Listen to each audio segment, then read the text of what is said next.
Welcome, welcome, welcome. This is Monday night. Can you believe that it's Monday night? Can you believe it? I cannot believe that it is Monday night. Cannot believe it at all. But since there will be no Tuesday Night Live as we will be in Elkhart, Indiana. So hey everyone, welcome to a one special one-off Monday Night Live. Since we won't be having a Tuesday Night Live this week, I figured why not jump in tonight, hang out, just see where the conversation takes us. No script, no plan, just good company and whatever comes up. Unfortunately, Chandra, she's in the room over here, doesn't feel well tonight. So send her some love in the chat, but we'll still be here, or I'll still be here, and I want you I can't even get the words out. I want to hear from you. Let me know what's on your mind. Keto, carnivore, life, anything random. Let's have some fun. Hit the like button, drop a comment, share, and let's get into it. Yes. I had to make all of that stuff because who doesn't do that stuff besides me? I have to have an intro, some kind of logo. I have to have an outro for you too. I have to do things. I can't just not have these things in place just because, you know. Tanya says, we talk about yes, can't vote for Chris if you don't have a Facebook. Well, what she is talking about is the fact that Chris has entered into a cooking competition and he shared it over on Facebook. And voting starts today. Thank you for the reminder. I haven't voted today. I went to vote last night when I saw it first, but it didn't open till today. So I'm a little behind on that. So thank you so much, Tanya, for that. But it looks like you have to have a Facebook to do that, which is kind of strange to me. Like, who doesn't have a Facebook? It's 2025. I have a Facebook, Twitter. I have just about anything and everything you could think of. I have a Blue Sky. I have Rumble. I have all of those things. But again, I'm a content creator, and most of you do not partake in that. But, you know. And she says, not to be negative, but it's just a bummer. I understand. I truly, truly, truly understand. I legitimately understand. I know exactly how that is, right? And Risa says, I've been on Facebook for many years, and that does stink that you can't vote otherwise. Ugh. Hopefully they fix it. I message them. We'll see. Yeah, good luck with that. Evelyn says, what? Hi. I go to the girl whenever she says something. She'll say something like, nobody likes you, Paul. And I'll be like, what? I'll say that just like that. Say it just like that. Yes. I'm going to take a drink here. I got this, I got some salty here. I got some of the cherry chill. I'm a little thirsty tonight. I'm going to have a drink of this. You guys are active in the chat. I'm excited about that.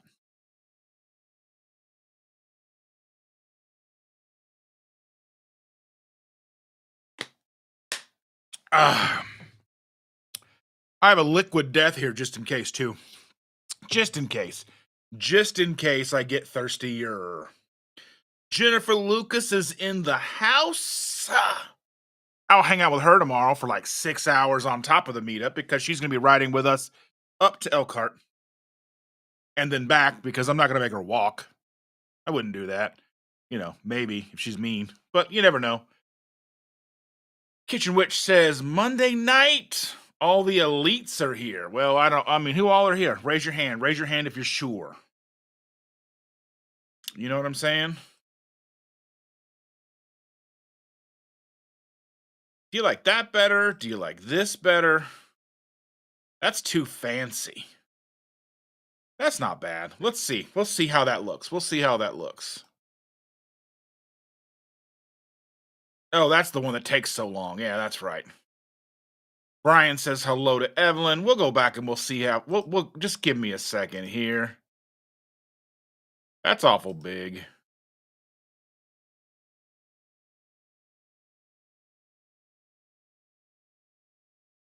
We'll leave it like that. We'll leave it like that. Okay. People saying hello. Rick is in the house. Quack quack, he says. It's all quacked, or it's now quacked. Rick Win Joe's here. Hello, hello, hello. Hey yo. Evelyn says, "Oh no, I hope she feels better for tomorrow." I hope she feels better for tomorrow because we had discussed, Miriam and I had talked when we were setting this up about what day we were going to do it.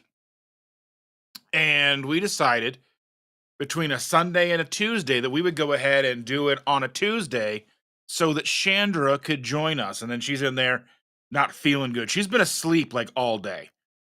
So she has the tummy ache like the girl had like last week. Hopefully it's just a tonight thing. Hopefully that she's good to go before we leave the house tomorrow. We leave the house about 12:30 in the afternoon to go pick up Jennifer Lucas, and then we will be heading up to Elkhart to meet up with you guys, the Bears, Joe and Rachel. You know how we do it. Yeah, feel better to Chandra for sure. For sure. Jeffrey Cox says, "Hey, brother, good company, huh? Ah, well, I guess I'll have to leave. I hope you stick around a while." Flat River Keto, I saw your photos with Chris and Miriam the other day. That was awesome. That was cool of you guys. You get to hang out with them again on the way back. That's pretty awesome. Pretty awesome. Yeah, Rick's just grab the iguana by the tail. Just do it. Just live that life. Just grab the iguana by the tail.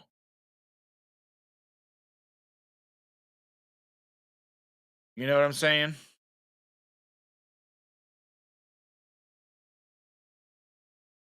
Just grab the iguana by the tail.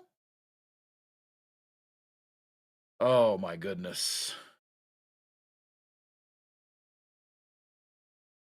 We don't visit to look in the cabinets. We're here to talk to you. I'm not sure what that even means. What did I say? Did I say something weird? I don't even know. 15 more days of tax season. I do, not that I'm counting. Oh, that's right. Yeah, you got that thing going on. Bride's Biscuit is here. Sup, fam? What's happening? Risa, good evening, Dustin. Well, thank you for being here, Risa. Rick Wynn says, Dustin, I have a lot of friends who don't have Facebook. They left after Facebook made a lot of changes they didn't like. I get it, but it's one of those things like Facebook is just one of those places that really it's hard to be involved in people's lives and they don't live nearby if you're not on Facebook. And I get it, people left Twitter, people do all kinds of stuff. They leave social media when they get upset. I get it. But like it's impossible to keep in touch with people if you're not on Facebook. It really just becomes impossible.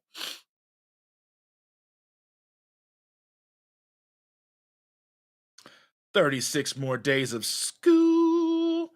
Yeah, that was a thing. So I had an interview on Friday. Don't know how it went, but I did tell the guy because they wanted me to do part time was like Monday through Friday, like 7 a.m. till I think 1 p.m. is what he said. And I'm like, well, Fridays I have to take the girl to school and then I have to pick her up. But I mean, I can come in between times. And then I was thinking to myself afterwards, I haven't even thought about it. When she's not in school, like the summer break, I have to not work on Fridays because I have to take care of her all day. I don't have anywhere to drop her off. So I probably won't get that job. So that's going to be fun. Hopefully, hopefully I can get on somewhere else. Not that job on Friday, the job I interviewed with on Friday was not a high paying job. It's $13 an hour, but I'm looking for something that is flexible I ain't gonna have the time on Fridays. I'd like to be able to make sure that I don't have any interruptions on Sundays, Tuesday nights, and have the flexibility to go and do the things that I need to do to see all of y'all. So keep your fingers crossed. I don't even know if that even exists. Something I'll probably have to give, you know? Tanya says, thanks for making our Monday night not so boring. I appreciate that very, very much. I appreciate that.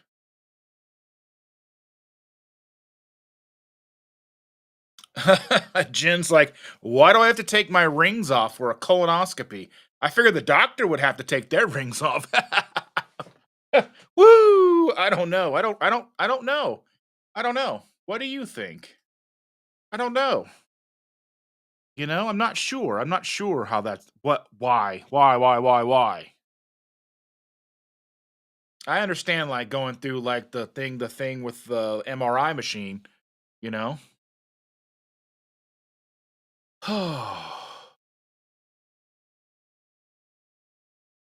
Scott Elliott's in the house. Good evening, everybody from Colorado. Colorado checking in. Fantastic. I love it. Welcome, welcome, welcome, Scott.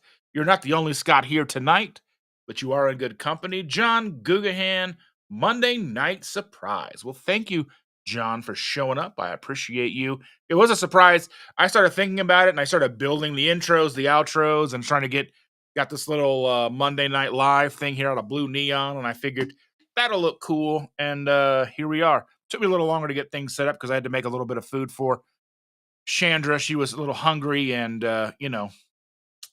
yeah. I was planning to go live at 8, but it took me a lot longer. So here we are. I went live at 9:10 ish. So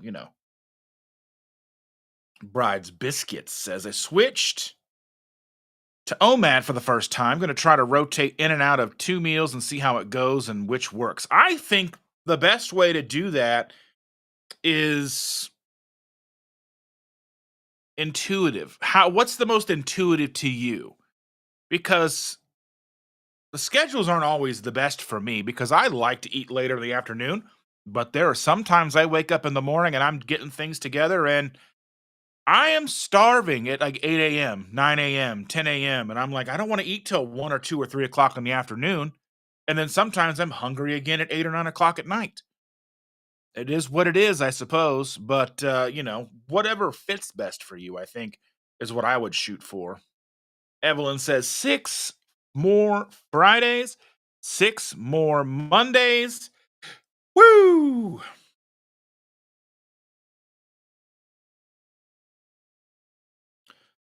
Rick says my cat has made himself comfortable on me. I dig it.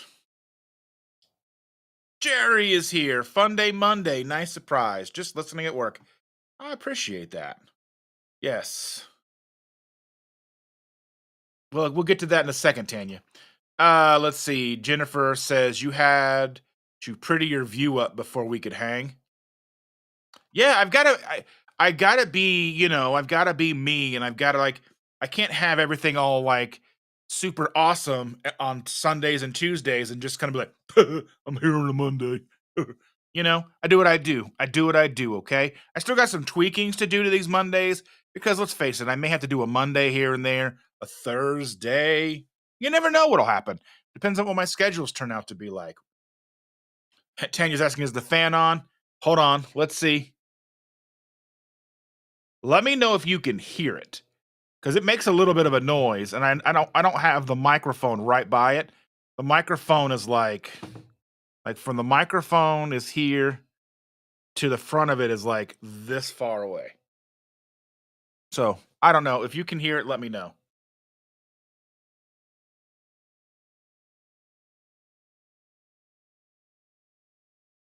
Joe says that is true, but I still have a friend who still doesn't have internet after Helene. Helene, Spectrum hasn't rebuilt in that area yet. Can they get Starlink? Because Starlink, you just need a power outlet. You don't need them to build any infrastructure. I think it's kind of an expensive upcharge. Like I think, let me look that up real quick. I know there's a small one and then there's a big one.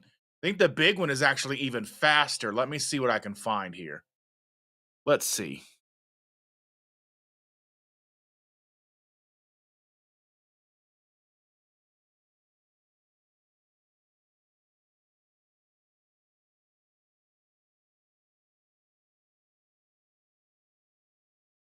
So,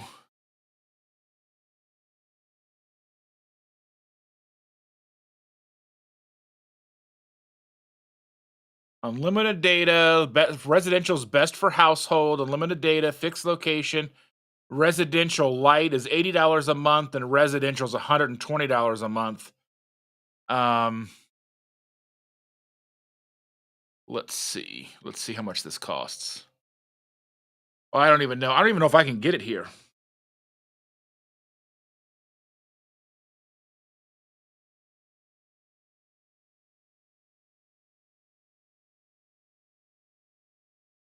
Let me see what it says to me here.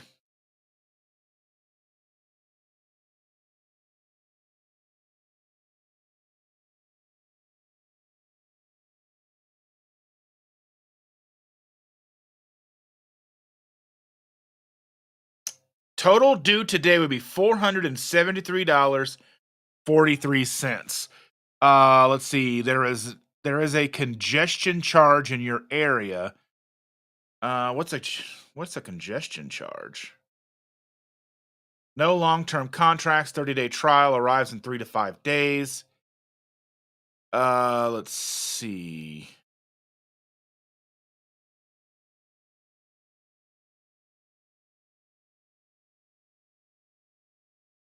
$312.93 if you get a refurb kit. You get a standard kit. It's 120. It's $120 a month. It's the standard. The Starlink kit's $349, and then it's total charge with shipping and everything. There's mounting accessories, pipe adapter, wall mount, pivot mount. Yeah, so I don't know. It's probably a little too expensive, but it's one of those things. At least there's an option for internet, and it's higher speed than zero, but it is expensive.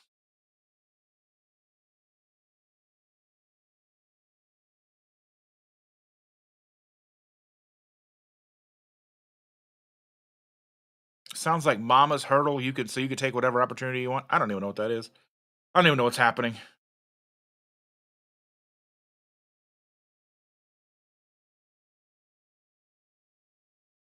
Why don't I apply for something at her school? I don't even know if there's anything available at her school or what I would even be qualified to do. I honestly don't know. I don't even know what they would charge. You know,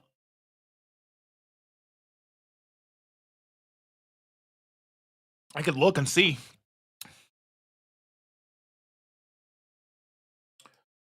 Joe says no jewelry during surgical procedures so the medical staff doesn't get accused of stealing things. Oh, yeah, yeah, yeah. I'd imagine that's a thing that would happen from time to time.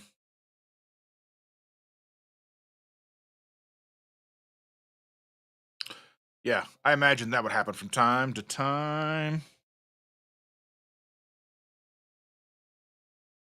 Evelyn is asking, are we driving straight back after the meetup or staying overnight? We are driving straight back because we have to be here bright eyed and bushy tailed in the morning to get the girl so she has a place to hang out on Wednesday.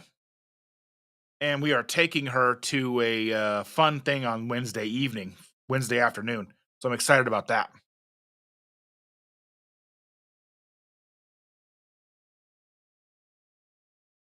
Rick loves his cat. Paul McGrogan is here. Tip of the hat to you, my friend. That was my pointer finger. I wasn't flipping you off.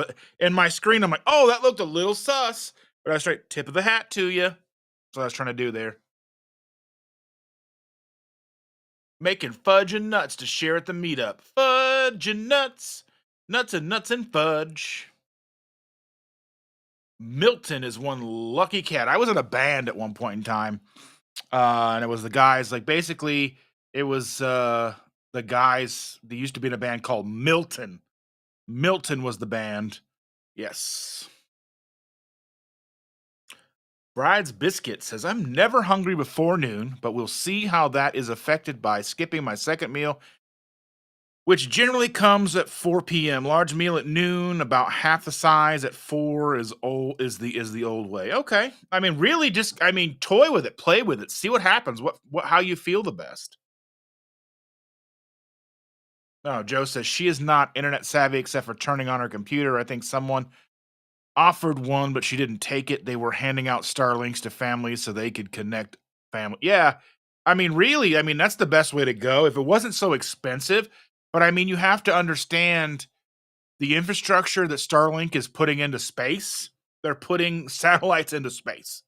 So it's really disturbing that these cable companies like AT&T and Spectrum and all these other companies are not taking better care of the rural communities. That's sad. Jennifer says they can't steal my rings unless they cut them off. They rattle around on my fingers, but are extremely tight over the knuckles. Oh, I'm sure they can get them off. Let's see.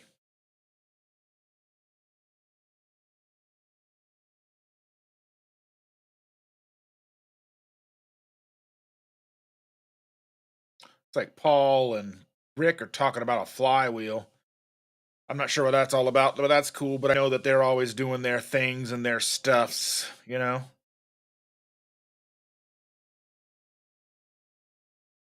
Tanya says I start getting hungry or hangry by 2 p.m.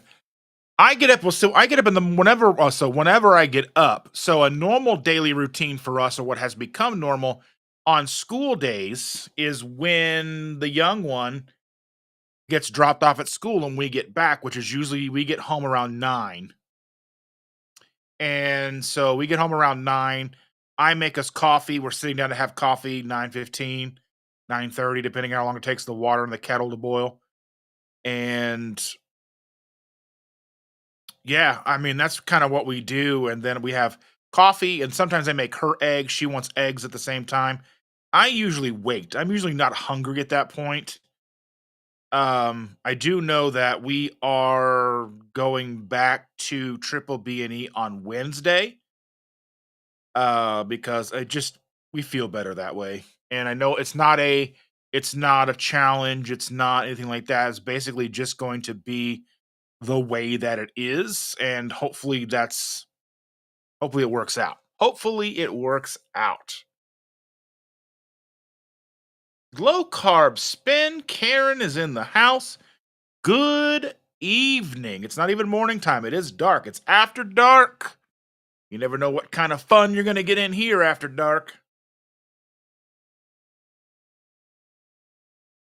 Ah, oh, yeah. So let's take a look at some stuff here. Oh, let's see. I read an article yesterday about during the Sunday Live. If any of you guys watched,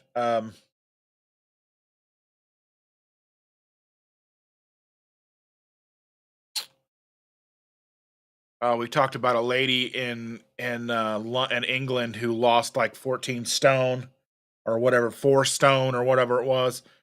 Yeah, on a carnivore diet, and how everybody thought it was insane.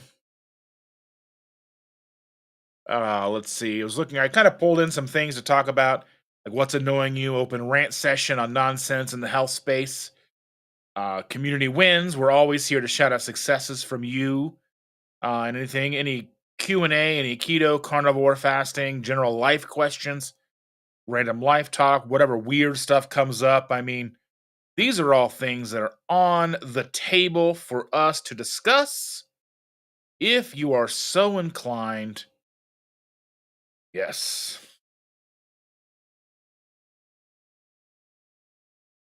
Let's see. Just waiting to be entertained. Aren't we all? Who is not entertained? Are you not entertained? I am entertained. People saying hello, hello, hello.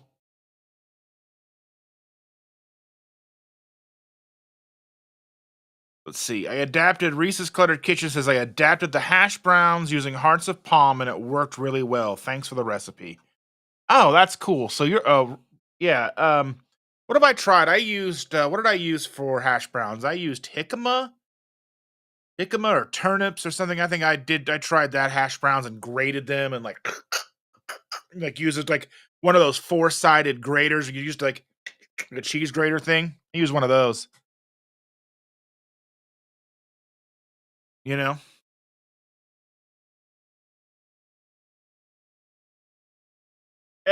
Evil Lynn said I finished watching all of your recipe videos. Thank you. Which one did you enjoy?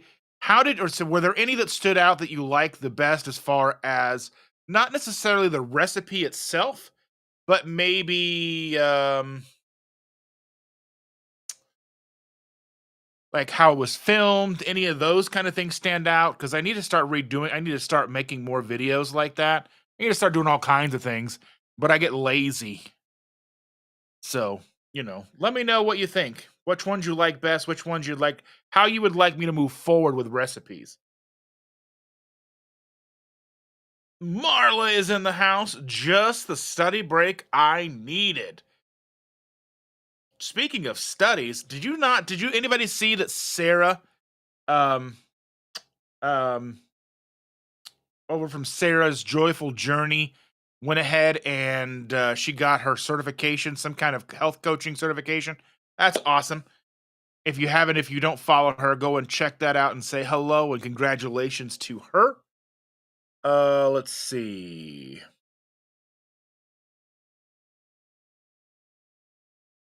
Evelyn said, let's see, I had to go and make a jambalaya after watching the jambalaya. I have a jambalaya one? Okay. I can't remember all the recipes I have. I don't remember having a jambalaya one, but sure. Oh, my terrific life is here. Hey, hey, Terry. Hey, Terry. Welcome, welcome, welcome. I'm so glad to see you. Let's see. Bride's Biscuit. I love that name, Bride's Biscuit. As a recovering carb addict, I struggle to understand the difference between addiction triggers, cravings, and legitimate hunger. I don't think I truly ever realized this when I ate carbs all the time. And I think this is a fantastic thing to discuss here because it's so very difficult to kind of understand. And one thing that I have come to learn when I'm eating something, okay, so when I'm on track and I'm eating triple B and E for just as an example, triple B and E, I sit down with hamburger patties, scrambled eggs, couple slices of bacon. There's plenty of butter mixed in the eggs and all that stuff. So kind of sitting down with triple B and E, beef, butter, bacon, and eggs, all in one bowl or plate or whatever. And I can sit there and I can eat. I enjoy the food. I like the way that it tastes. I eat till I am satiated. And I can tell that I'm truly satiated because the fact that my brain and my body are on the same they're on the same level, okay? And that's something that I've taken me a long time to realize because when they're not on the same level, say I'm eating even a keto food, a keto friendly food that's hyper palatable for me. Like the other day I made a ricotta cheese and meatball kind of casserole thing. It had some tomato paste in it, and it had a garlic bread crust on the top that was made from Parmesan cheese and eggs and garlic.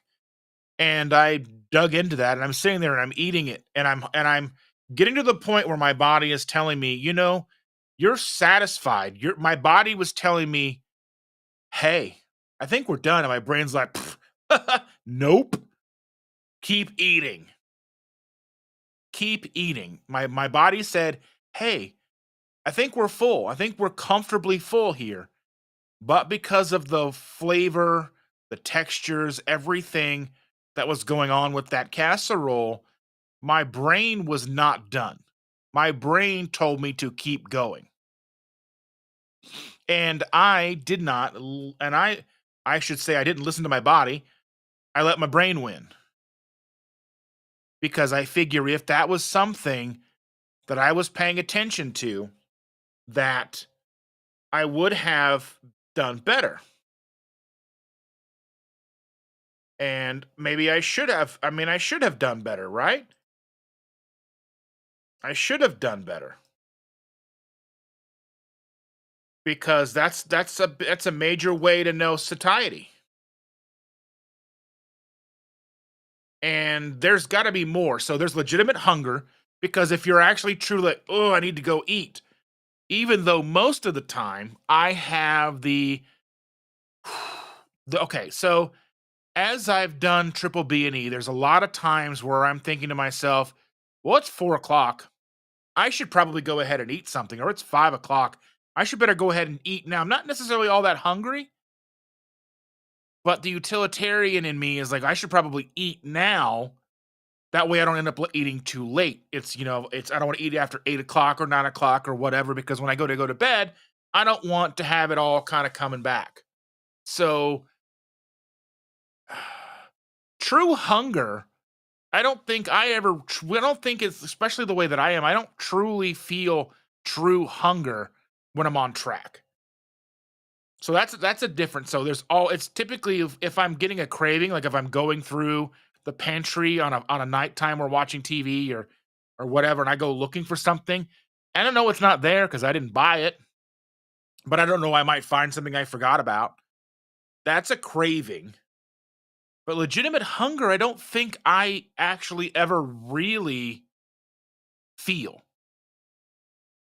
And maybe I'm confounding it with something else. But to me, like, legitimate hunger is akin, like, oh my, you get those hunger pains in your belly, like, I need to eat now. I don't really get that too often. But I understand the difference between cravings, legitimate hunger, and knowing when to stop. And I don't know if that makes any sense for you guys, but let me know. Lynette Zog is in the house. Good evening, Lynette. Well, howdy, howdy, howdy. So glad to see you, Lynette. Thank you for joining us this evening. I'm truly appreciative of your presence. Lynette's awesome. Everyone say hello to Lynette. Oh, Sarah Joy has the best smile. Yeah. Lynette's up there with her best smile, too. I'm going to tell you what. I smile like this. I don't smile very good. Not a good smiler. Jennifer Lucas says, I've got to start paying more attention to kid friendly keto recipes for family gatherings. My niece's new beau has a couple of toddlers. Yeah. I have a friend that just reached out to me yesterday, day before, and we've been putting together kind of a plan for her and her kids, kind of helping her kind of solidify that. And she's like, anything I've made they haven't liked. And I'm like, well, they'll get hungry enough eventually. I mean, eventually they'll get hungry enough and they'll eat what you cook. I mean, that's how we did it here. You eat what we cook or you don't eat. And that sounds so rigid and mean. And I'm sure that there's like parenting books out there telling me that I'm wrong. And maybe I am. But at the same time, switching over from a heavy carbohydrate rich environment to a ketogenic lifestyle environment isn't without its issues. You know, they weren't going to starve to death.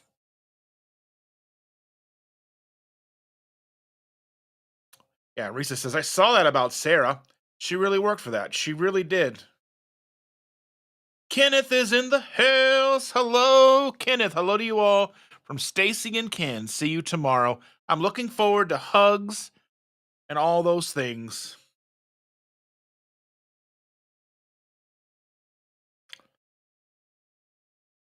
Oh my goodness. Let's see. Bride's Biscuit says, my brain and body are never on the same level because I'm an extreme carb addict. The whole pleasure response neural pathway thing. I want pasta, but can't eat another bite of anything protein fat. Yeah, and trust me, I've been doing this 9 years, and it's taken me a long time for me to get to a point where my brain and my body are on the same path. But I have to be very careful, and I have to be, and it's a very specific kind of, you know, thing that I have to do for them to do that. So, like triple B and E is one way for my brain and my body to be, you know, cool together. If I'm eating regular keto, I mean, it doesn't. I mean, it's even regular keto is hard for me. So I think trying to understand when your body is there, I think that's where something like doing like carnivore challenges, triple B and E challenges, I think those really put your body and your brain into perspective. They kind of have no choice but to truly understand the hunger and the satiety signaling. Um, because at least that's my mileage, and your mileage may vary. I mean, I was over 400 pounds, ate till I was about to physically burst almost every night. So I am very, very well versed in the understanding of how the brain just says, keep going, and your body is screaming, please stop. But your brain's like, there's still a whole bowl full. Oh, you're done with that and you feel miserable? Okay, we'll give you three, two, one. How about we go get some ice cream? You know?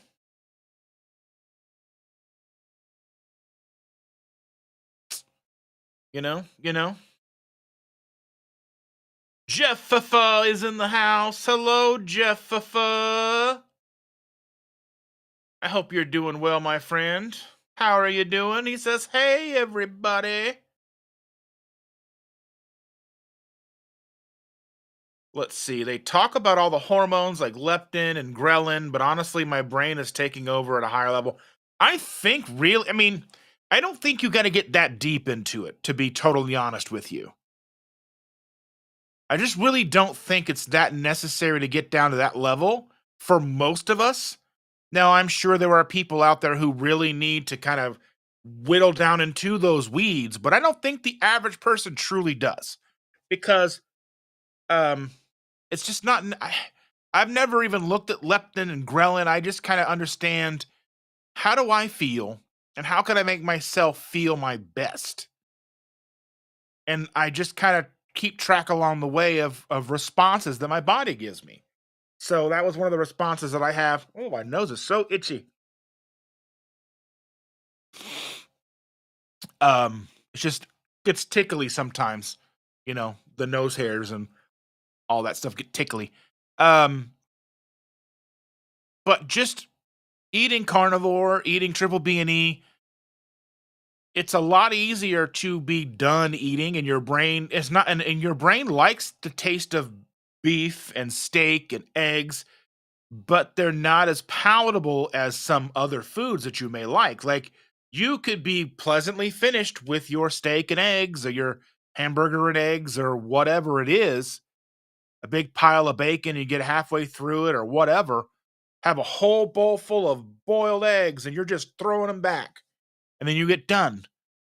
But I bet if you went and got a bowl and filled that bowl full of ice cream, you could probably finish it off no problem. I know I could, but I just, and I just kind of wonder to myself, are we overcomplicating things? I just really wonder that. Like, are we truly overcomplicating things?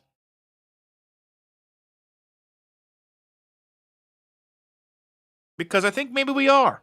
And I said that I understand that there's a lot of people out there. There's going to be a certain number of people out there that truly do need that in-depth jumping into the weeds of the leptin and the ghrelin and all the things. And I'm truly grateful for all the doctors and the researchers who are diving into all these things to figure that stuff out, because I truly think that's important. But at the same time, for us, the average person, I don't know if it's necessary unless it is. You know what I mean? And I don't mean to be kind of backtracky on that. I apologize. Karen says TV commercials are the triggers at night. Don't think about junk during the day, but you almost can't escape the crap. Well, we don't even have commercials. The funny thing is we went back and we're starting to watch, and we finished it now, but we were watching Northern Exposure. And the only real commercials we were seeing were car commercials, ma- uh, drug manufacturing commercials like Jardiance. And then there was a commercial. I don't even know who it's for again. I don't even know what. There's the guy. Well, I know there was a Geico commercial. He's like, when you're in business for 80 years, say you were making jam for 80 years, you'd be like, whoa, that's some good jam. Okay. I'm like, who would eat Geico jam? I mean, besides Rick. Rick would probably make Geico jam, but he would use it he'd make true gecko jam. I don't know how, but he would figure a way to do it. I don't know. Do you eat geckos? Something like that, just like you dip in salsa. I don't know, maybe some queso dip. I don't know. But yeah, then when there was another commercial where like this couple sitting on the couch and they're saying, "Hey, we got this nice new house, but we've got ants." And then there's a lady comes in and goes, "You're slouching again, Ted." And then another lady's in the fridge going, "Expired, expired." Yeah, they were like, "Did you get my friend request?" I'll have to check. But yeah, I understand. But we don't get a lot of food except sometimes. I think the only food I thought we've seen is Reese cups. But I remember pre keto, Shannon and I were watching this show on Netflix called Love. And I remember they were doing something. They went to get fast food or they went to rallies or checkers or something. We paused that and went across town. Not really across town, but we went, a couple of, a town over to get rallies. We went and got fries and burgers. And I remember doing that. And it was one of those like late nights kid things. The kids are gone. It's just the two of us. This is like pre-granddaughter type things, and we're just like, yeah. And we went and got fast food in the middle of the night. It's almost impossible to do now. There's like nothing open. Risa says, for me, legitimate hunger is a growling stomach, and I feel so full I have to stop. Cravings are true cravings if they go away after I drink a little bit of electrolytes. Yeah, it's a good thing. Yeah, legitimate hunger is growling stomach, but sometimes mine will just kind of grumble and make noises no matter what. But to feel full, and I feel so full I have to stop. Okay. Yeah, I just one of those things like for me, like when it comes to like eating hamburger and eggs and bacon and stuff, my body is pretty good at just shutting off when it's done. Kind of thing with like hot dogs and stuff. I'll make a bunch of hot dogs and I'll eat them with mustard, and they're good, but they're not so good that I just can't stop eating it. And I kind of think that that's probably what's best for me on a regular basis. And it is kind of what's difficult to get back on the triple B and E track because you're just eating burger patties and you're eating eggs and you're eating bacon and it gets boring. But you're not all that hungry. And your brain's like, you know what? Meh. That means it's like if you're not hungry enough to eat triple B and E, I guess you're not all that hungry, I guess. But and I know that there's a lot of people in the community that will say things like that, and that kind of frustrates me. Like, I can't do carnivore all the time. Well, if you're not hungry enough to eat a steak, you ain't hungry. Like, I get it. I get it. But there's truth to it, but it's still annoying. Yeah. Sunny Chronicles is in the house. She says, "Hey, Dustin. Hey, hey." We know, Rick. We know. No commercials entices you to eat anything except that Aflac commercial. Aflac makes you go get a duck. I know you. I'm watching. I'm watching. Anyone here make pork belly tacos? Those sound delicious. Tell us more. Jeff says, I'm jealous. Have fun tomorrow for those going. I will be there for sure. But we'll see how things go with Chandra. I'm I'm gonna be embarrassed if she's too sick to go because it's like we made the plans for her to go.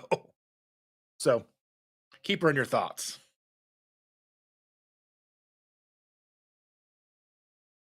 All right. Bride's Biscuit says, I'm going to do triple B and E soon. Even carnivore with less than 10 carbs a day is probably hijacking my decades old programming. Thanks for the great knowledge and feedback. Yeah, I just kind of think it's a good way to kind of restart and reset the palate. Um, Truly, I think that's the best. I mean, it works for me. I can't say that it's going to be for you 100%, but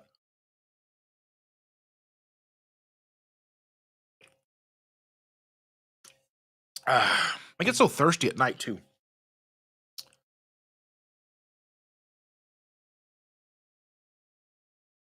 And Risa says, I'm not interested in eating anything in commercials on TV, but I'm definitely interested in trying some stuff on Instagram. Yeah, I see that. I feel that too. Matt is here from Tampa Bay. It's Matt, right? Forgive me if it's either Matt or Mike, and I cannot remember which one it is. I should know. I should, but I apologize. But greetings from Tampa Bay, United Carnivore. Yeah. Evelyn says, my brain says, finish it off so you don't have to dirty a dish to put it away. That's why I use Ziplocs. Ziplocs, baby. I buy them in bulk at Costco. Rick says, no one advertises anything I find tasty anymore. Affleck. Oh, let's see. Risa says to Jennifer, I have never made tacos with pork belly, but I have made pork belly bites. They would make excellent tacos. I love tacos.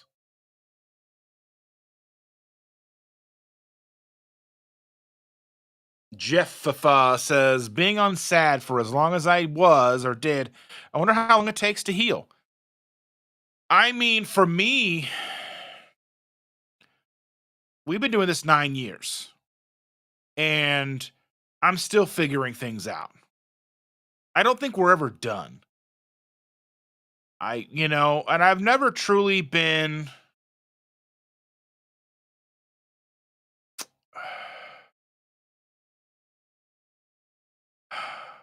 trying to, I've never truly been like,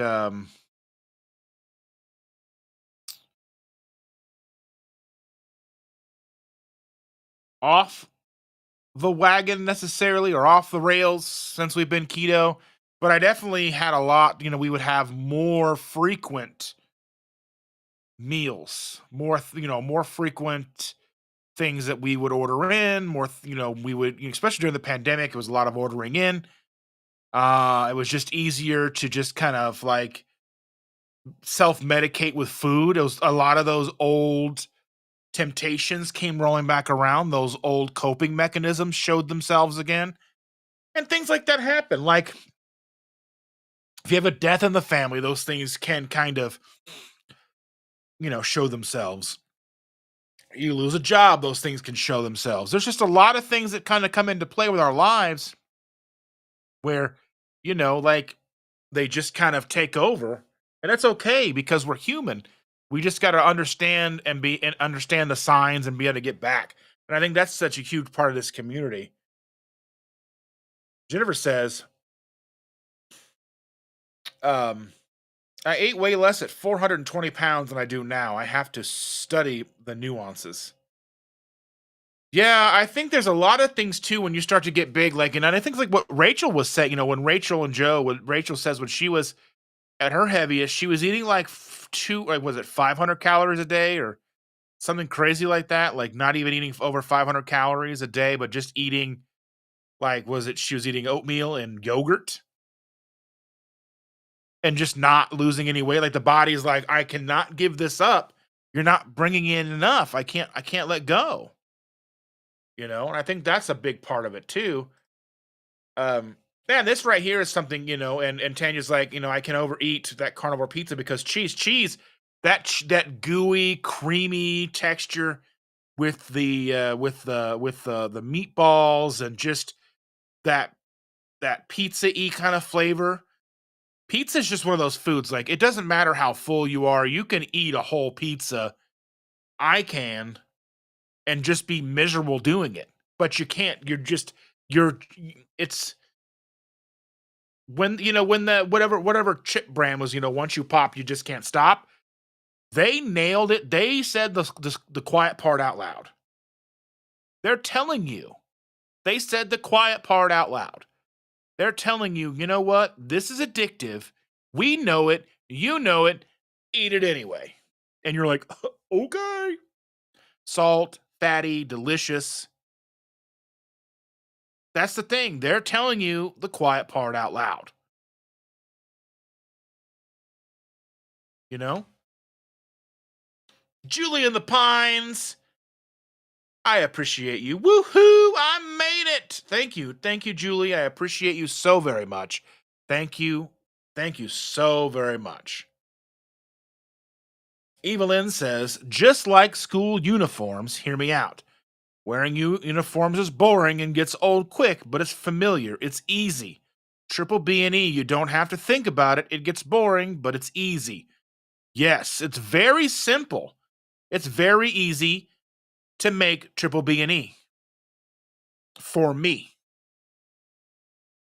For Chandra, it's probably pretty easy too, because then I'm just frying up chicken thighs and having some beef and making steaks and stuff. But for me, burger patties, scrambled eggs, you know, bacon. I'll make a couple of pounds of bacon. Not hard. It's pretty easy. It's just you just kind of you take the food out of your daily routine because you know what you're going to eat. There's no guesswork. So yes, I truly understand, and I dress like I have a uniform: black shirt, pants, black shirts, shorts. Everything I buy matches everything. There's nothing in my wardrobe that doesn't match something else. It all just kind of flows together. You know? Try to dress as easy. I dress the way that I like to dress. Sharon is in the house. Hello, Sharon. I've had a meat aversion for months now, and I've had to resort to seafood. I've wasted so much money trying to eat meat, so have just stuck with seafood. So, I'm curious about this.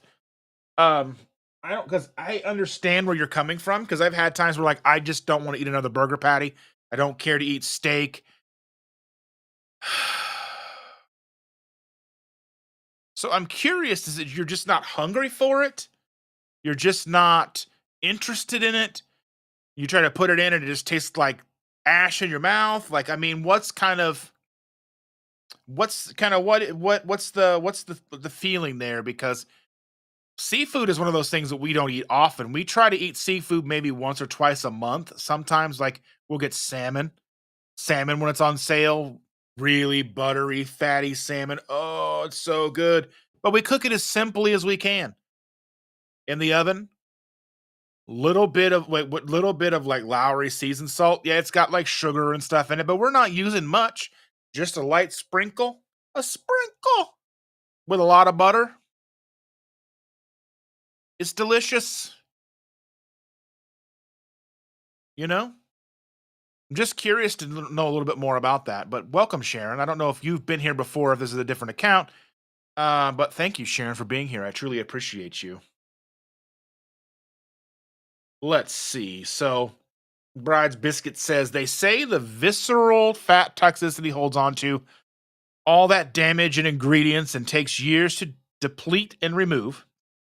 My doctor at the last visit said the fat globule deposits acts as an organ in the body. I think this is true because have you ever been sitting around and had a craving for something that you haven't even had in a long time and I don't even think you've seen anything about it?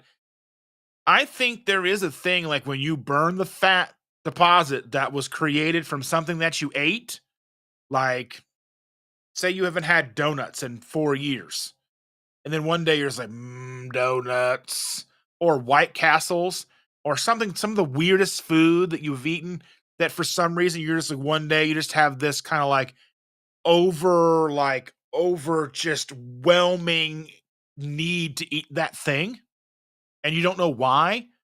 Maybe it's the ghost of junk food past. I'm I've said this before. I even said this one time back on, like, whenever the 2 keto dudes, whenever they had their own Discord, or it was some kind of platform they had, and I remember I was on there every day. I was on there all the time, answering questions, asking questions. Can't remember what it was called now, but, it was like a message board of sorts because they had done Facebook, but you couldn't search it, you couldn't do anything like that. So they decided to get rid of the Facebook group and do this thing, and I was on it every day, hundreds of days in a row, just there all the time. And I remember one day posting about that, saying, what if that's a thing? Like, what if you start to deep dive into the fat stores and you start to burn things, and the thing that caused that fat, or the thing you ate that caused that fat to accumulate, you start to crave that thing. Like, I haven't had a Twinkie in 10 years, but all of a sudden I need to have one. You just burnt that Twinkie fat. I don't know. It sounds silly. It's dumb, but I mean, it's kind of fun idea to think about. But it's just one of those things. Papa Pringles, pop the top.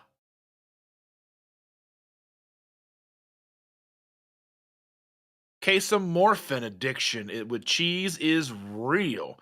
Cheese is good. Holly Springer is in the house. Hello, Holly. Thank you for joining us. Hi, all. Sorry I missed the start of the live. I'll watch the replay. I appreciate.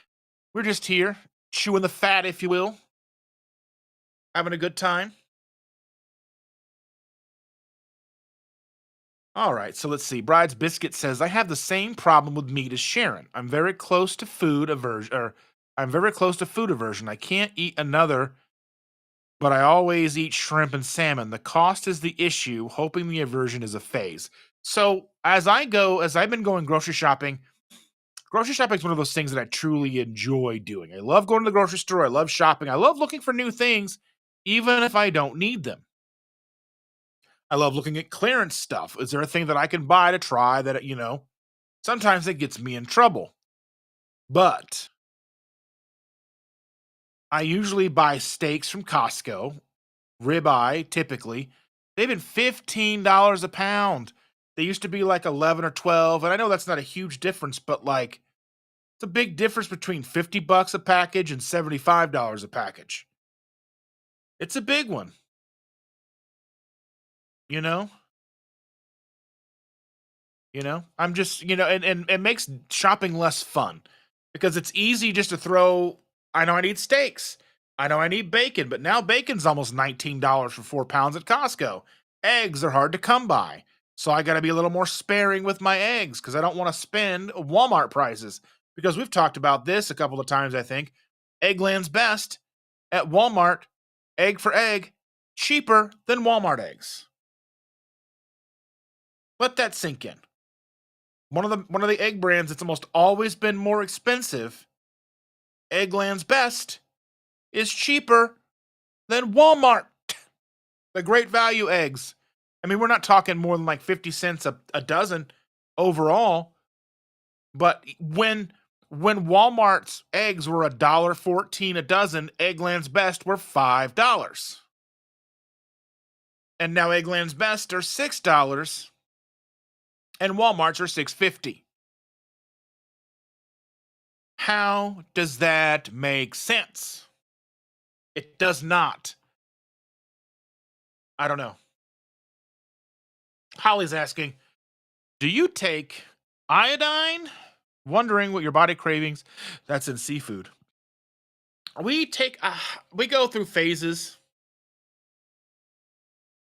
where we utilize iodine, then I'll forget for a while. Then I'm like, oh, gotta put iodine in the coffee. And then I'll forget for a while. I'm like, oh, yeah. It's kind of expensive, so I don't use it necessarily every day, but I try to most of the time. But Rick Win Joe says, actually, Dustin, some doctor has discussed this about clearing out the fat cells and opening up toxins and cravings. So there's maybe some truth to like the toxins or the memories of fast food past or junk food past, that things that caused you to store the fat. So I'm gonna get one day, I'm just gonna get like an overwhelming urge to go and just eat corn dogs and tomato soup and mix in macaroni and cheese. I always want that. I mean, there's been I mean, so I used to want to make a fat guy cookbook because I wanted to make a fat guy cookbook. One of the things that I was going to put in there was chili cheese Fritos. Take a bowl, dump in chili cheese Fritos. A lot of shredded cheese. Put in some sour cream, tomato soup. You'd mix up your tomato soup. You'd melt some cheese into the tomato soup, some butter in the tomato soup. You pour that over the Fritos. Oh, so good. Fat guy. Wonder why. I mean, there's no wonder why I was huge. I ate some ridiculous, ridiculous stuff. Bride's Biscuit says, yes, Sharon. I don't mean this. That sounded way more like mean than I meant. Yes, Sharon. The cravings are there for those more expensive proteins that I can't afford to eat regularly, but I walk away from my carnivore plate because I have zero desire to eat it. Have you tried? Have you tried like incorporating like 24-hour fasts or 36-hour fasts? Have you tried doing that? I don't necessarily know if it might kind of jumpstart hunger to where you're like, you know what? This steak tastes good now. I mean, I don't know. It's something to think about. And I'm not telling you that you need to do it, but it's just a thought, the thought experiment at this point. Maybe it's something you might want to try. I don't know. Evil Lynn says, I use iodine every day in my first drink. That's what Evelyn sounds like if you're not familiar. Not really.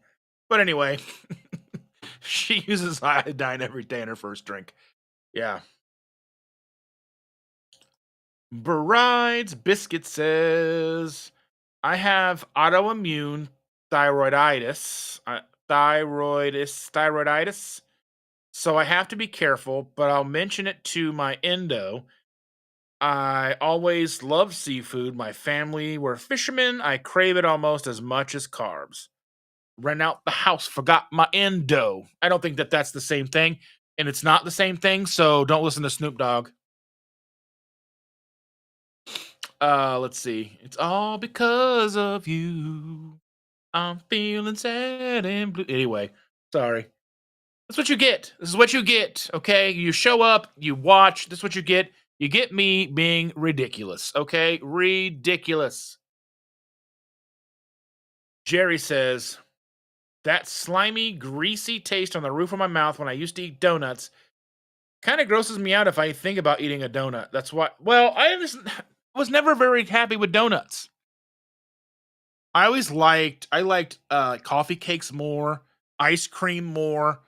Donuts were never really my thing. I mean, we would have donuts all the time at the office and whatever, you know? Joe says, I don't think not necessarily you want to eat little Debbie's, but your fat cells have glucose in them. When you release them, your brain takes over and makes you think of little Debbie's.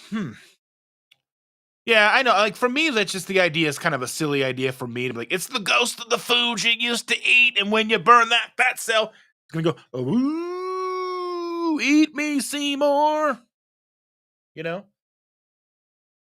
Bride's Biscuit says, today was my first OMAD day, and yes, I am very interested in doing a 2 and 3 day fast to test all of this. I would start, if you haven't done fasting before, I would just start to elongate your OMAD window. If you're doing OMAD, just once you kind of get into an OMAD schedule, or once you start getting used to OMAD, so maybe in a couple of weeks, never push or rush fasting. Because when I started doing keto, I was doing 12-12. 12-hour fasted, 12-hour eating window. So I had from whenever I first started to eat all the way for 12 hours to stop eating. and then I closed that window, 14. And then I went for a couple of months at 14. And then I went, a little bit more to my fasting window fasted time opened up from 14 to 16. Then I went some months and then I went to 18. And I went some few more months and it went to 19. It went very natural. I didn't force it. I wasn't like, okay, now we're going to do this. And I'm like, I can't. It just was very natural and fluid. And that's what I would suggest looking into as you navigate this OMAD journey. And don't feel defeated if you have to have an extra meal here and there. But I would say start looking at your OMAD window. Sometimes maybe even setting a time limit. Like if you're not hungry by 7 or 8 p.m. or whatever time frame, like if you normally want to eat between 4 and 5, but you're not hungry by 7, then if you don't eat by 7, just round it over the next day and then see what happens. I try to do that because I don't want to eat after 8 o'clock. So if I don't eat by 8, then I just try to round it to the next day. And then whenever I'm hungry the next day, it's not a huge deal.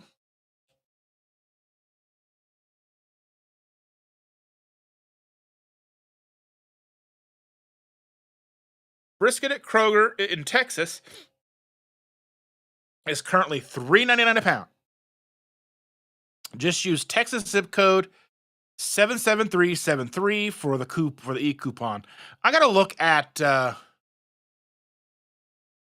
Costco because I think their stuff is usually like 429, 469. I'm not sure. Sharon says it's kind of a pukey feeling for meat. I can start eating beef and pork, but get queasy stomach. Okay, yeah, I can see that.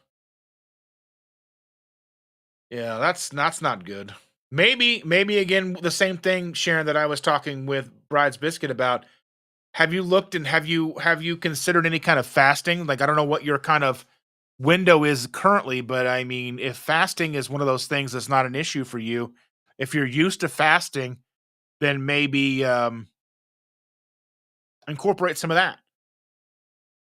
Maybe start elongating out that fasting window and maybe get 24, 36, 48 under your belt and see what happens and see if some of that goes away.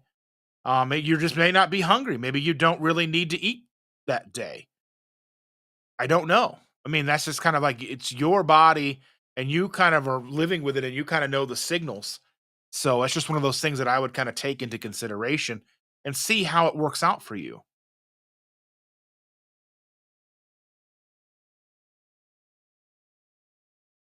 And Holly says, my thyroid issue has and reversed type 2, so I go to an endo too. I definitely mention it just to be safe. Yeah, yeah, yeah. Fries Biscuit says, I've been doing 18-6 for a year. I think I'll adapt to OMAD pretty organically. I mostly feel food avoidant, honestly. I struggle to eat the protein amounts that the community recommends. And I kind of look at that like too, okay? Like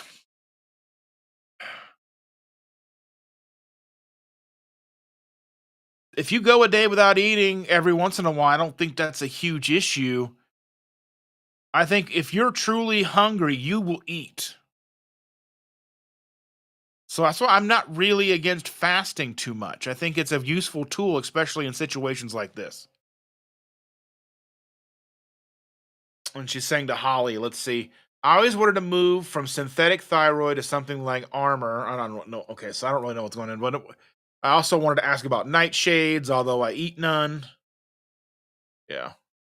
Eva Lynn says, when starting to do fasting, I told myself if I was really hungry, I could eat anything zero carb, whole food.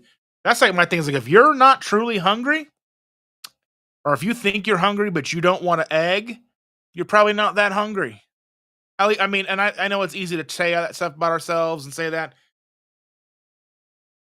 I think that's once you're deep into a journey, not necessarily just beginning.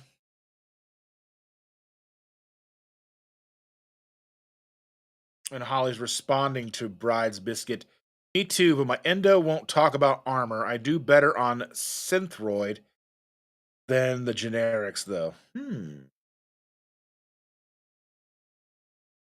Tanya said, I had that feeling, queasy, with rendered fat like ground beef.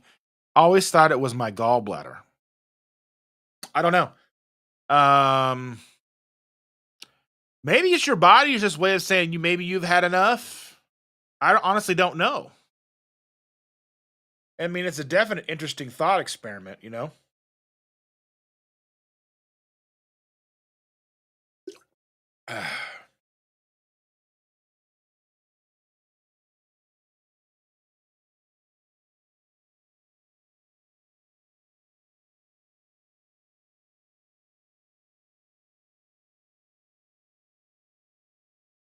Playing around with things while we're hanging out.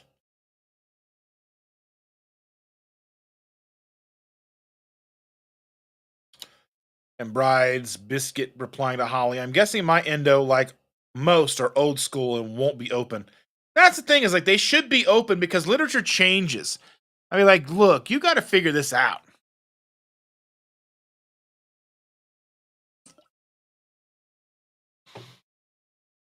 Legit. Bride's Biscuit says, I don't have a gallbladder for I haven't had a gallbladder for decades and still need to be cautious about fat intake. Bile salts don't seem to help.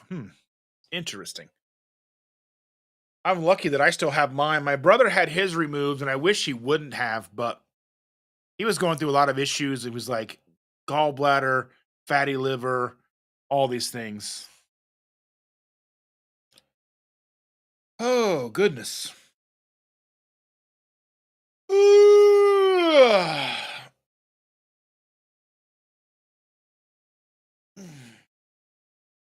It's after 10 p.m. It's 10:24 p.m. in the p.m. Joe says there are several people in the keto carnivore community who can't eat red meat. It ranges from tick bites to having long-term C to taking lots of antibiotics. Yeah, I mean, but what? So what does constitute as that red meat? Is that any kind of ruminant meat only, or is there things with chicken or things like that? Because I don't know what I would do if I couldn't eat red meat. Hmm. Hmm. Sorry, fellas. Sorry, ladies and gentlemen, boys and girls of all ages. I don't know what I would do. I would not be very happy with that. I would be very upset. I would not like that, Sam. I am. I would not like that at all. It's kind of one of the things that kind of I'm afraid of. I'm like, I don't want that to happen to me.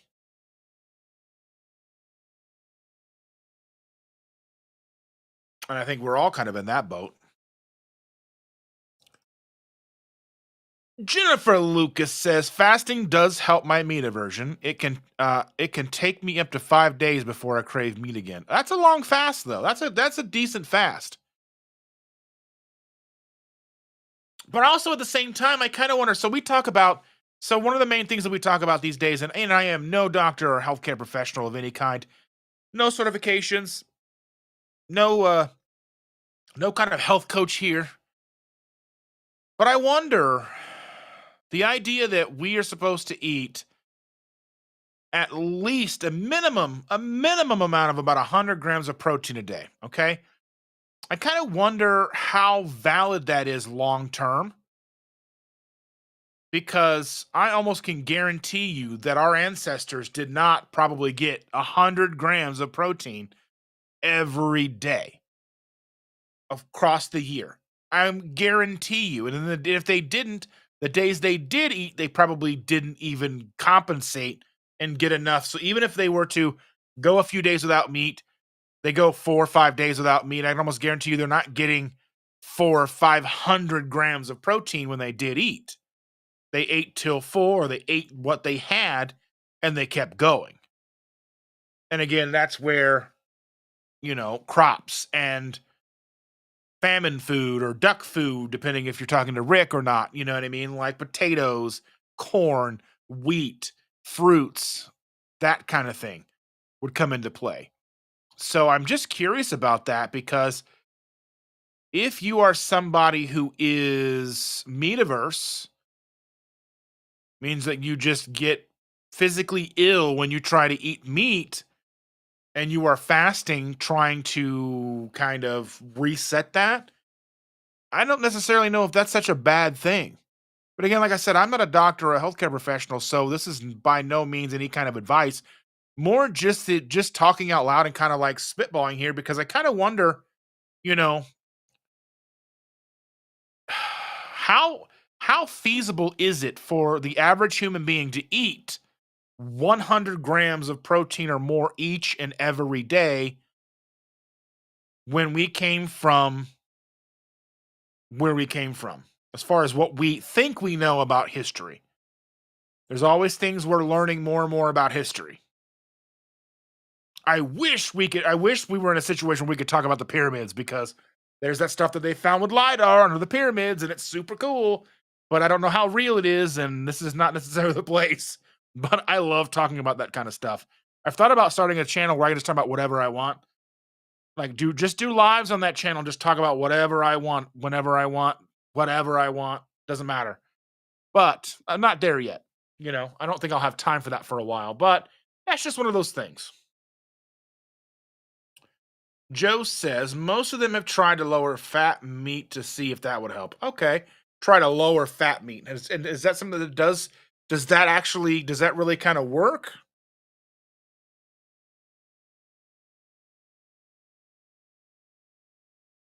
Let's see. Brides was talking about amigo is a strange thing, but I think I heard Dr. Barry say it's a temporary treatable condition. Well, that makes me feel a lot better. Temporary treatable because I won't. If I couldn't eat beef again, I don't know what I would just be like. You know what? If I couldn't eat beef again, I would just say, you know what?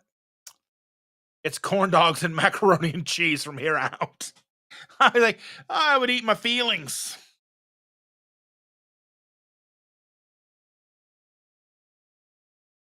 A lot of people say Joe says to Bride's Biscuit, a lot of people don't really have it as it takes a tick bite to get it, but it'll last up to about a year. Okay, so that's okay. Yeah, yeah, yeah.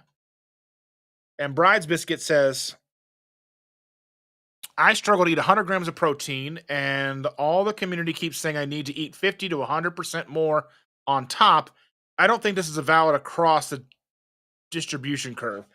I kind of wonder about this too. Like, if you are somebody who just struggles to eat that much, I would almost try to see, okay, eat as much as you are capable.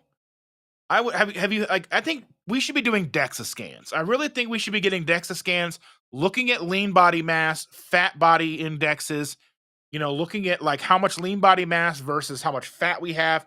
And then as we start to lose weight and we change our diets and we are eating more protein, is the body composition changing? Are we growing our lean body mass? Is our lean body mass getting bigger or more robust with the fat loss? That's just one of those things.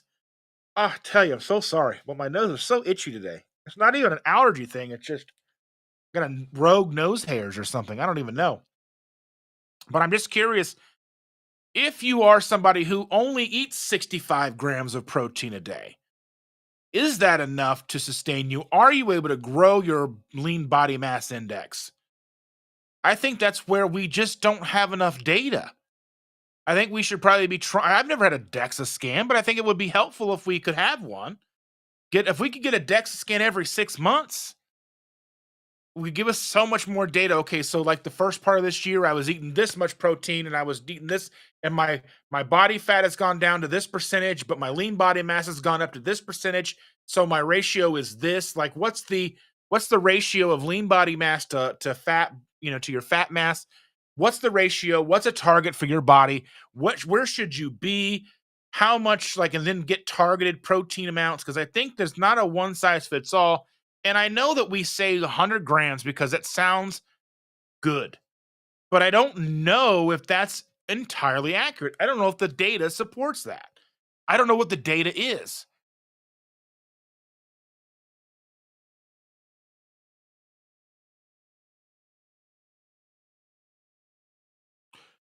It's a definite rare condition. That tick bite is definitely rare. Still enough to scare me though. And says, yeah, I heard Dr. Barry say that it was the only condition where you need to avoid meat. Basically saying there is no meat allergy in medical science outside of that. Yeah.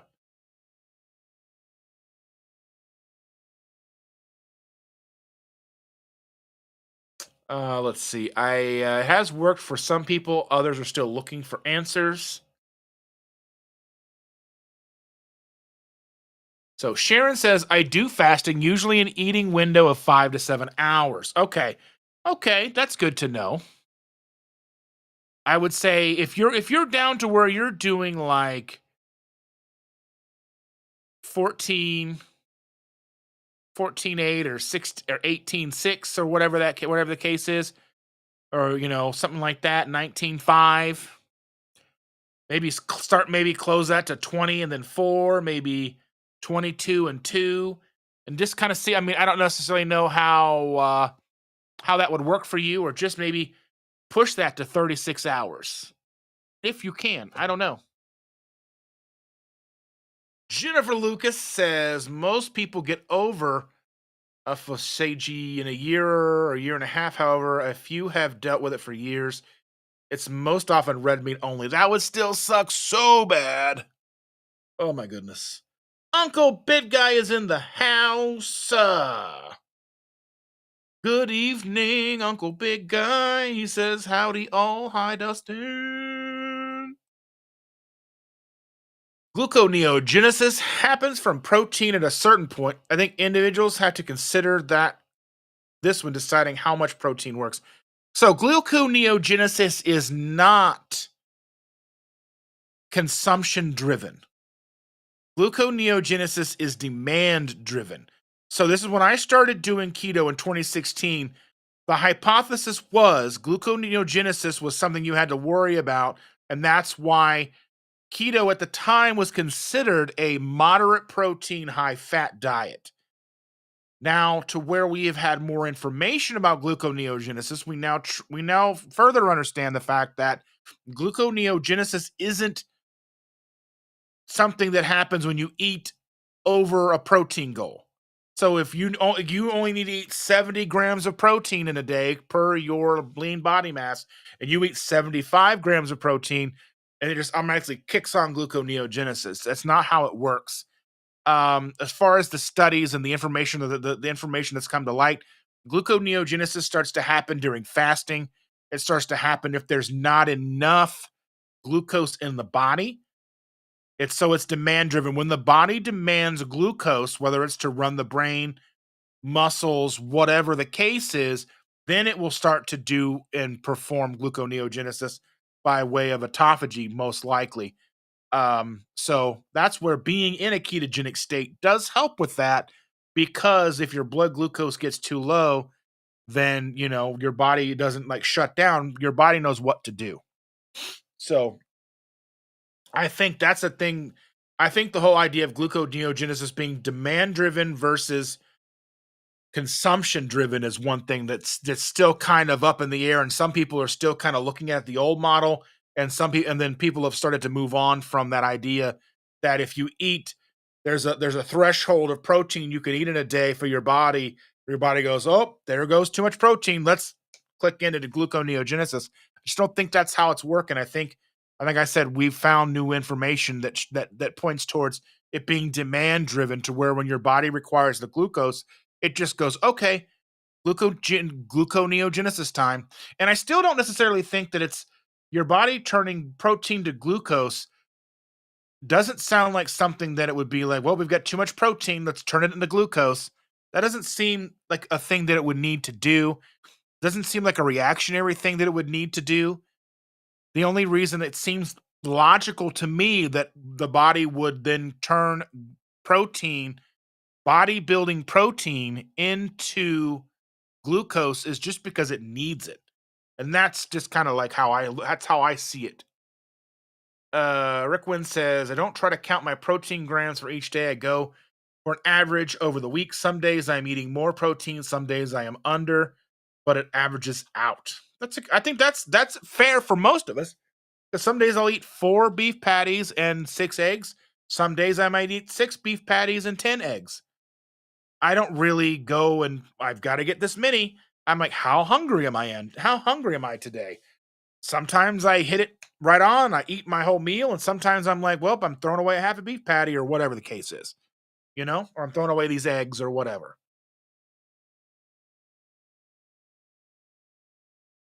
Jennifer Lucas said, "I just had a Descus a de- a dec- blah, blah, blah, blah, blah, blah. I just had a DEXA scan for osteoporosis. Hospitals don't scan for body composition. That would come out of my pocket. I finally got into the normal range, so my hair stopped falling out so bad. Is there a way to ask for it that is what they will do it for and what insurance will pay for, but do it in a way that you still get your information?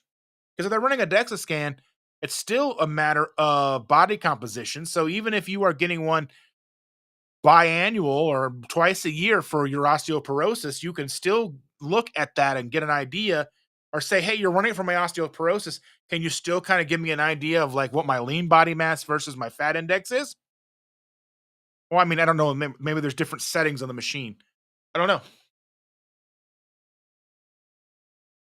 And Bride's Biscuit says, yes, I believe if you eliminate all fat and carbs and just eat protein, your body will go through a long process to convert because we need a certain amount of glucose for normal health. Yeah, of course. We do. The brain needs glucose, the body needs glucose, the body has to restore its glycogen stores. We utilize sugar, we utilize glucose. There's always an amount of glucose in the body. There's always an amount of sugar in your bloodstream. It's maybe a teaspoon, maybe I think it's 4 teaspoons, maybe 4 teaspoons of glucose in your entire bloodstream. So like 4 teaspoons of glucose in like however what is it, a gallon and a half of blood we have or something like that. So it's not a crazy amount on average. I mean, it's not supposed to be a crazy amount, but I mean, they say your brain utilizes 100 grams of glucose a day to run on top of the ketones. So it seems to me that gluconeogenesis probably happens a lot more than we think. And we're also intaking more glucose than we think because, regardless of how we look at it, there's glucose in the meats we eat, there's glucose in the eggs we eat, there's sugars in the bacons we eat. There's everything kind of has some sort of carbohydrate aspect to it, whether it's something that's rounded way down or isn't necessarily, or it's so negligible we just consider it to be zero carb. And that's kind of how I look at things. It's like meat, I just consider zero carb. Eggs, zero carb. We know they're not. Because if you eat a dozen eggs, you're getting like 4 or 5 carbs, right? Something like that. So if you're looking at carbohydrates like that, I don't think they're necessarily terrible. I don't even think vegetables are necessarily that bad unless you have some kind of issue where you just can't eat them or they make you feel bad or you have whatever, you know.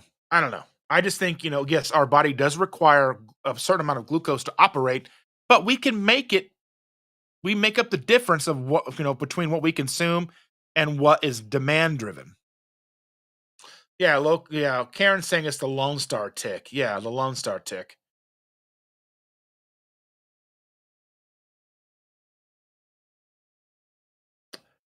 Bride's Biscuit says, I remember hearing protein conversion to glucose is the last thing your body wants to do.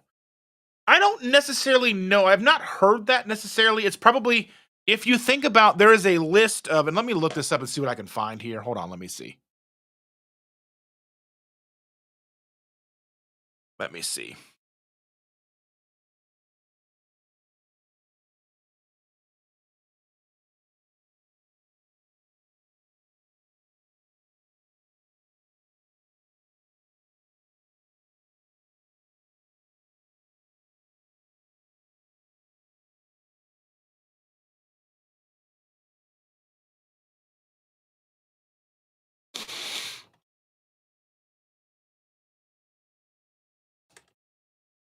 Let's see if I can get this list here. Let's see what it says. Okay, yes, the body prioritizes energy sources based on availability and metabolic preferences. Here's the order of priority for energy utilization: alcohol. So alcohol, ethanol. The body treats alcohol as a toxin and prioritizes metabolizing it first. The liver processes alcohol into acetate, uh, which is which is used for energy before anything else. While alcohol is being metabolized, fat burning is temporarily halted. We knew that. So if you are in ketosis and you drink alcohol, ketosis is suspended temporarily. Doesn't mean you're kicked out of ketosis. That's a video that I'm working on because that term, I don't want to be kicked out of ketosis. It's like nails on a chalkboard for me. It's like there's just so much more nuance to it than in or out. It's so much more nuanced than that, and I'm looking forward to releasing that video because that's driven me nuts for years. But then sugar, glucose, fructose. Once alcohol is cleared, the body will utilizes available glucose from the bloodstream. If you just ate carbs, your body will burn those first. Fructose from fruit or high fructose sources must be converted to glucose or stored as fat in the liver before being used. So that's the thing is fructose has to be processed by the liver before it can be utilized. So it has to be turned from fructose to glucose by the liver and typically is almost always stored into fat. Let's see. Stored glycogen, liver and muscle. If no immediate glucose is available, the body taps into the glucose or the taps into the glycogen stores. Liver glycogen maintains blood sugar, while muscle glycogen is reserved for activity. Glycogen is limited to about 1,500 to 2,000 calories in most people. So that's where, like, you got to carb up before the game is a bunch of crap. So, ketones, fat metabolism. Once glycogen stores are depleted, the body shifts to ketosis, breaking down fat into ketones for energy. So that's something to think about. So if you are somebody with like a fatty liver, that fat that surrounds your liver, maybe, or like, the glycogen stores around the liver, that might be something that gets broken down first before you have trouble getting ketosis. Something to think about. Maybe I'm totally off base there, but once glycogen stores are depleted, the body shifts to ketosis, breaking down fat into ketones for energy. Ketones fuel the brain, muscles, and organs efficiently, especially in a fat adapted state. This is the primary energy source for those on keto or fasting. Stored body fat, lipolysis. I'm probably saying that so wrong. Lipolysis. If ketones aren't sufficient, the body directly burns stored fat for energy. This is the preferred state for fat loss and metabolic flexibility. Protein, muscle, and tissue. That's number 6. So, if energy demands are extreme, like starvation or severe calorie restriction, the body may convert protein from diet or muscle via glucose or via into glucose via gluconeogenesis. This is a last resort and not ideal as it can lead to muscle loss. Now, there is the thing with when we're dealing with autophagy. When you are in a fasted state and you have your body gets into an autophagy state, the length of time for optimal autophagy is sometime they usually say sometime between 72 hours and like 7 days, but I'm not quite sure. But there is a certain amount of gluconeogenesis with autophagy that is acceptable because you're typically losing about a quarter pound of lean body mass a day. That doesn't mean that it's going for your pecs or your biceps first. It's going to go for damaged cells. And we have to also assume that there's a certain amount of autophagy happening every day, all the time. There's going to be a certain amount of autophagy that's happening all the time. So if autophagy is happening all the time,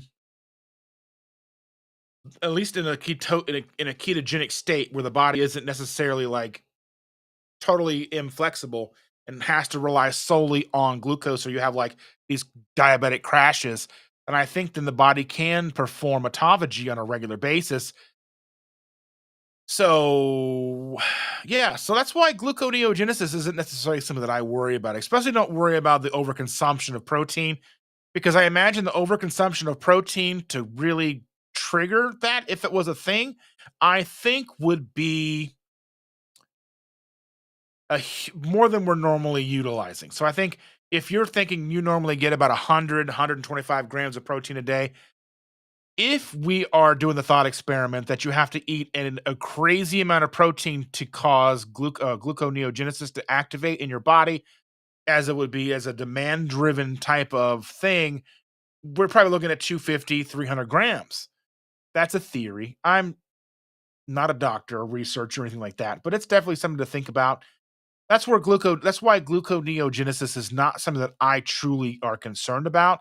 That's why also I'm never truly concerned if you are in a, a metabolically flexible state and can readily produce and utilize ketones, then your glucose isn't necessarily an issue.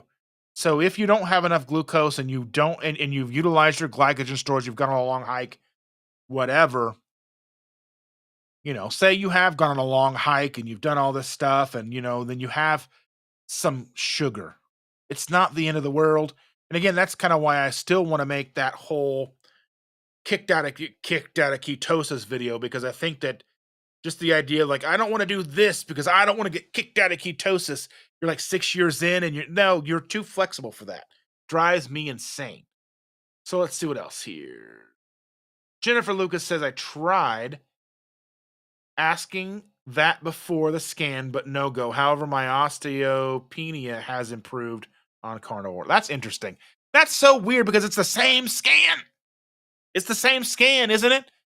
Ugh, that's so irritating. I wonder if Oh My Labs, I wonder if, like, if you go to like an Oh My Labs place, if they can do that for you, if like that's a thing they can do. If you know, let me know. Yeah. A couple of teaspoons.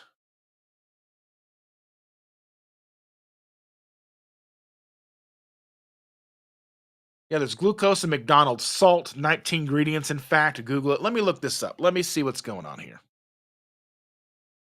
Because there is a certain amount of glucose in iodized salt, but it's such a teeny tiny amount that it's like, if you need to use iodized salt, iodized sea salt, there's probably more microplastics than there is glucose in it.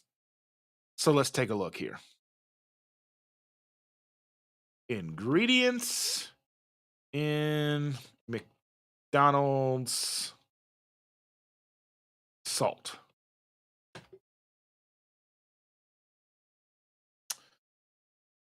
This tells me here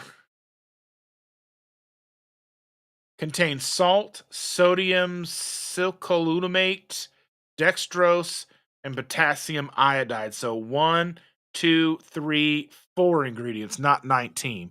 I'm not sure where that 19 ingredients comes from. And here's a breakdown, a more detailed breakdown. Salt, the primary ingredient providing the familiar salty flavor. Sodium silicolutamate is an anti-caking agent that helps prevent the salt from clumping. Dextrose is a type of sugar that is used as a filler and to help with the salt's flowability. Potassium iodide is a source of iodine, an essential nutrient. I was always told that iodine or dextrose is in iodized sea salt to keep it from evaporating. Is that true? Because this breakdown of McDonald's is not telling me the same stuff here.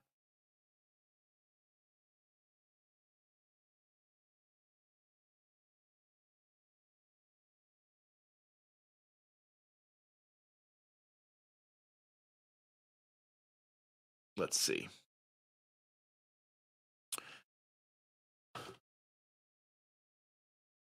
Why does iodized salt have dextrose? Dextrose is added to iodized salt to act as a stabilizer, preventing the potassium iodide, the iodine source, from oxidizing and potentially evaporating, thus ensuring the salt remains effective in preventing iodine deficiency. So let's take a look. How much dextrose?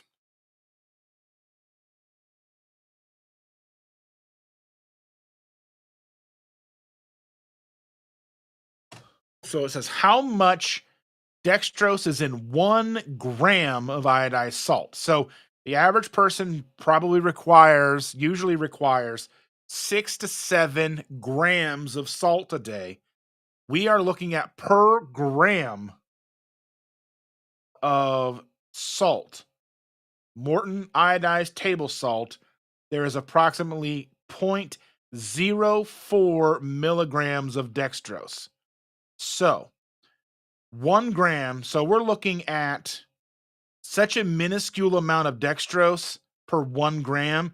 Even if you got all of your sodium needs from Morton iodized table salt, that's still just like zero point 0.4, 0.8, 1. You're still not even getting up to anywhere near 1 gram of sugar.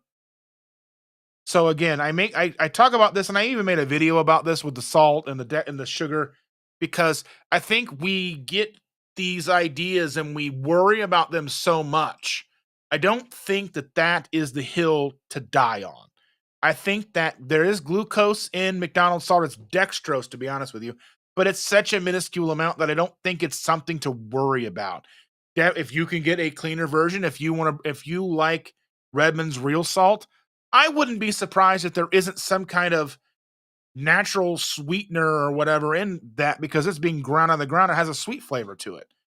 I mean, I just don't know. There's a lot of minerals and all kinds of stuff in Redmond's. There's pieces of rock in Redmond's. So I just want to, it's just one of those things, you know. Joe is going to say good night. Have a good night, Rick Wynn. Thank you so much for being here. Truly, truly appreciate you. Had a fun night, Dustin. I had so much fun with you here. Thank you. She's having cataract surgery tomorrow. Oh my goodness. Good luck. Our thoughts are with you.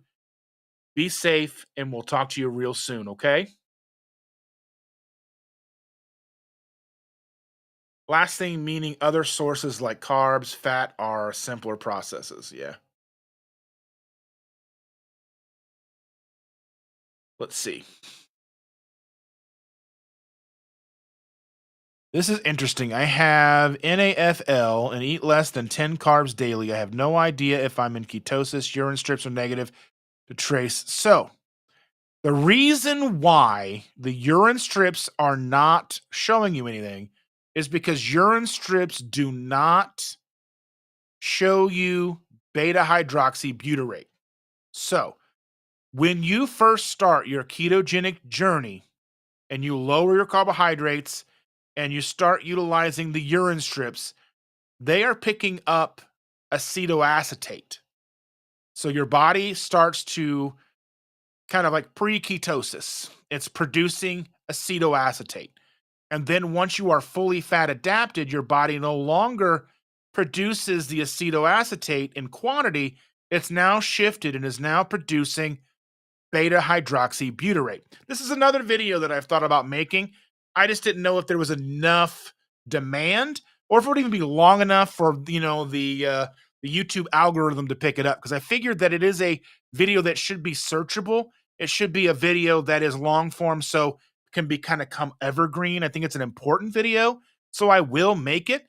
But I think I see this all the time where people are utilizing urine strips and they're a year or two into ketosis. Like, I don't even know if I'm in ketosis anymore because these urine strips don't even show me anything. It's because your body doesn't make acetoacetate anymore. It's fully shifted over to a beta hydroxybutyrate. And so it's great in the very beginning because they're like $7 for 100 of them, and you have instant feedback. You're like, you're eating your low carb, you're doing it, and you're like really proud of yourself. And you sit down in the morning and you relieve yourself, and you're like, it's magenta, woo, and you're happy. You get that gratification, and then it slowly starts to just back off, and then one day you're like, it's not even showing anything. I must have did something wrong. What did I do? Well, not you.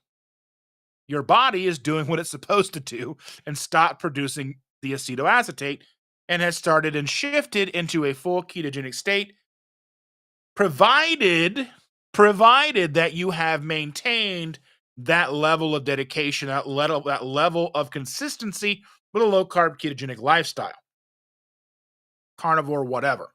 Now, means your body has started to do what it's supposed to do and exactly what you wanted it to do, but now you're not getting that feedback, and that's where something like a bio coach meter or whatever. Because I actually have a link in my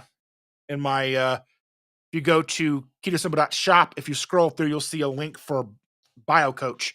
You can get a discount on their meters and stuff.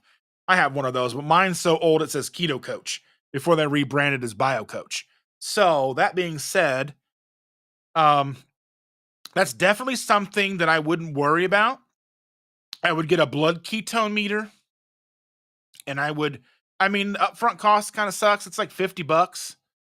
But if you only do it like once a month or whatever, yep, still good. Still zero point 0.5, still 0.1 or 1.2, whatever the case is. Or whenever I'm fasting, sometimes I'll do that.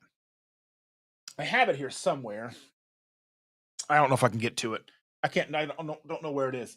But I have a little bag, and I've got two different meters in there. I've got a blood glucose meter, which I got from Walmart. It's super duper cheap, and I got the ketone meter. Yeah. So that's just one of those things. Uncle Big Guy, thank you for being here. Truly, truly, truly appreciate you. You're probably not even here anymore to hear me, but thank you for being here. Truly appreciate you, and I'll see you next time. Um, and let's see. I'm not actually Bride's Business says I'm not actually concerned about blood sugar from protein. Just weight loss stall and food aversion. Yeah. Holly says when they do my DEXA scan, it's only on my hips to determine my bone density. Oh, that's a waste. They should be doing the full body. I mean, if they're gonna do it the right way. I think that, and maybe if I don't know if Own Your Labs even will do it. I honestly don't know. I don't even know how much a DEXA scan will cost. It may be worth the money. It may not be. I honestly don't know, but it seems like something we should be doing more often. So I think it truly gives us the data we really need.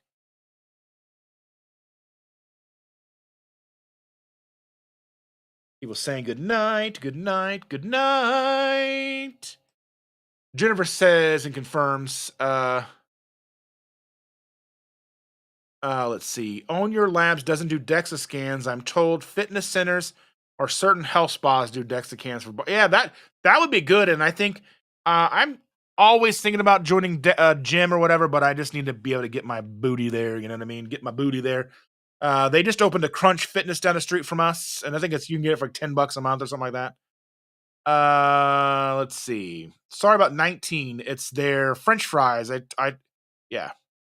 I'm told it should be free. Yeah. French fries should be like salt and potatoes and whatever you fry them in.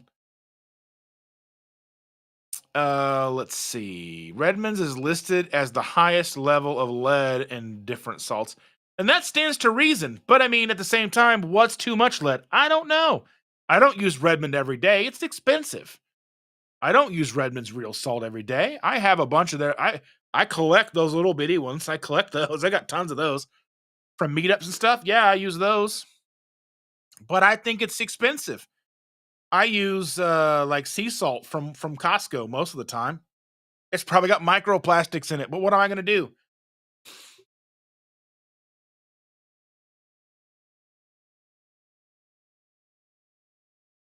Jennifer Lucas says, I still swear by Redmond's until I get some confirmation that lead is a harmful level. I don't think there's enough. If there was enough lead in Redmond's to be harmful, Redmond's would no longer sell it. I don't think that they would allow them to sell it. But I mean, who knows like how much lead is in our water? Even if you have a filter, is your filter getting out enough lead? Who knows? I don't know. Really? That's like 5 minutes ago? No, 6 minutes ago? No new no new comments? That's crazy. Oh, you guys all tuckered out? You guys all tired? It's a Monday night and it's 11 p.m. So I guess it's 11 p.m. I guess we'll call it a night, ladies and gentlemen. I truly appreciate each and every one of you. Evil Lynn gets Redmonds through Thrive Market. I signed up for Thrive Market and then unsigned up because I get to sign up to go look through everything, and I'm like, that's not the right prices that I want to spend on stuff. Did it a while ago, and I'm just like, yeah, I don't. I don't. But anyway, I want to say thank you all so much for being here. This impromptu get together, hang out tonight. I will see some of your beautiful, lovely faces tomorrow in Elkhart, Indiana.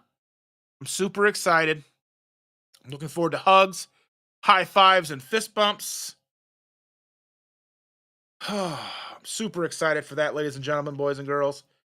I hope you all have a wonderful, wonderful night, and I'll see you all tomorrow.